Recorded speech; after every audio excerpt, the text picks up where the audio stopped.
ఇప్పుడు ఒక బాండీ తీసుకొని అందులోకి ఆయిల్ వేసుకోవాలి.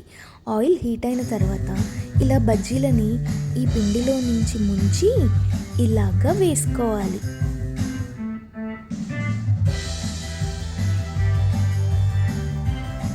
ఇలా బజ్జీలు కొంచెం గోల్డెన్ బ్రౌన్ షేడ్ వచ్చేలా మనం వేయించుకోవాలండి.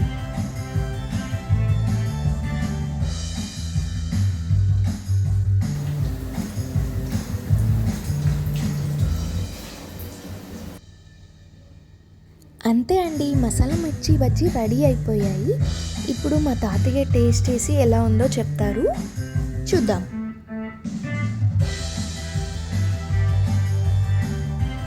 ఎలా ఉన్నాయి? సూపర్ తల్లి, అమ్మమ్మ చేసింది.